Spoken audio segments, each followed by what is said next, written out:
ഇതാണ് Jimmy doctor. Doctor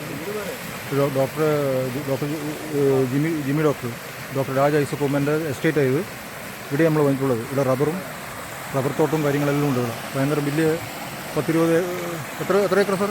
ഇത് 30 acre. 30 acre. പിന്നെ വേറെ എന്തെങ്കിലും നിങ്ങളുടെ പരിപാടികൾ ഇവിടെ? ഇവിടെ നമ്മൾ റബ്ബറാണ് വേണ്ടി. പിന്നെ മീൻ വളർത്തലുണ്ട്. തിലാപ്പിയ, ആസാം വാള അങ്ങനെ വളർത്തലുണ്ട്.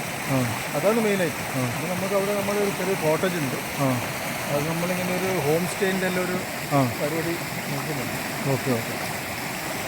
ആടെ അതാണ് ഹോം സ്റ്റേ അല്ലേ?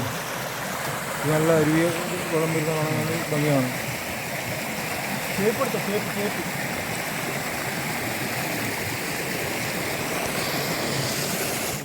അപ്പോൾ ഈ ഓലേൻ്റെ ഇടയിൽ ഗ്യാപ്പ് ഉണ്ടാവല്ലോ, അതിങ്ങനെ അങ്ങോട്ട് ഇട്ട് കൊടുത്താൽ മതി. അപ്പോൾ ആ ഗ്യാപ്പിൻ്റെ ഇടയിൽ പോയി മീൻ, വലിയ മീൻ അങ്ങോട്ട് പോകാൻ പറ്റില്ല. അങ്ങനെ ചെയ്യണ്ട. പിന്നെ ഓല മാത്രമല്ല, എന്തെങ്കിലും ഈ മുനയില്ലാത്ത കമ്പൊക്കെ ഇല്ലേ, ഓലയാണ് ബെസ്റ്റ്. ഓലയേറ്റവും നല്ല ഓയാമ കുറേ കാലം നിൽക്കും ചെയ്യും. അത് ഇങ്ങനെയിട്ട് ചെറുതിനെല്ലാം ഇതായിക്കളെ. എങ്ങനെയാ പിടിച്ച് മാറ്റില്ല? എനിക്ക് എവിടെ എടുക്കുന്നിട്ട് ഞാൻ പിടിച്ചിട്ട് എനിക്ക് ഇതിൻ്റെ അകത്ത് ഇങ്ങോട്ട് വരും.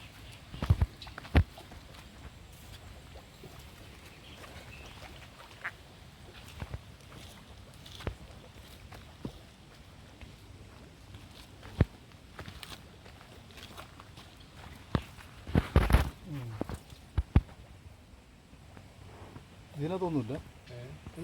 ഫിലോപ്പിയ ചെമ്മീൻ കേട്ടോ. ഫിലോപ്പി മാത്രമേ ഉള്ളൂ. ഇത് ചെമ്മീനിലുണ്ട്. ചെമ്മീനില്ല. തിലോപ്പിയ, ആസാം വാള. ചെമ്മീൻ നമുക്ക് അത്ര ഫിലോപ്പിയോ പിന്നെ ആസാം വാള. ചെമ്മീൻ എപ്പോഴും നല്ല ശുദ്ധവെള്ളം കൊടുക്കും. കുറച്ച് പണിയാണ്, ബാക്കിയുള്ള പോലെയല്ല.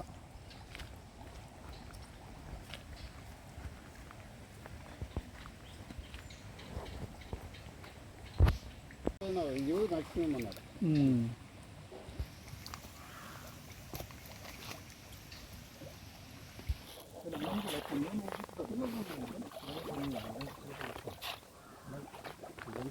ഇങ്ങനത്തെ ഒന്ന് കുഴിയിട്ടാൽ പോകും.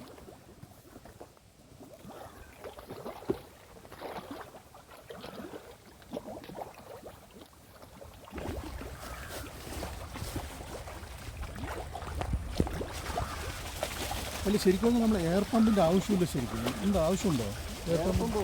അല്ലെങ്കിൽ ഒരു പാട വെട്ടി പോകുന്നു മുകളിൽ. എൻ്റെ വീട്ടിൽ 2 മോട്ടറുണ്ട്. അങ്ങോട്ട് കൊണ്ടുവരുന്നത് നമ്മുടെ ബയോഫ്ലോക്കിന് ഉപയോഗിച്ചാണ്. വെറുതെ ഇരിക്കുന്നത്. അവർക്ക് നമുക്ക് മാറ്റി കൊടുക്കാമല്ലോ. അത് കച്ചവടമായിട്ടൊന്നുമില്ല ഈ സൈമ. ഇത് പണ്ട് ഉമ്മൻ ഡോക്ടർ ഉള്ള ബിൽഡിങ്ങാണ് ഇത് കാണുന്നത്. നല്ല സൗകര്യം. 2 മുറിയാണ്. 2 മുറിയാണ്. പിന്നെ അതുമാത്രമല്ല ഇത് ക്രമേണ കോട്ടേജ് ആക്കുകയും ചെയ്യുക. പിന്നെ ഫോറിനേഴ്സിലും കൂടെ താമസിക്കുക. അങ്ങനെ ഒരു സൗകര്യമാണ്. നല്ലൊരു ടൂറിസ്റ്റ് കേന്ദ്രത്തിലേക്ക് മാറ്റാനുള്ള ഒരു നോക്കുന്നുണ്ട്. നല്ലൊരു ടൂറിസ്റ്റ് കേന്ദ്രം.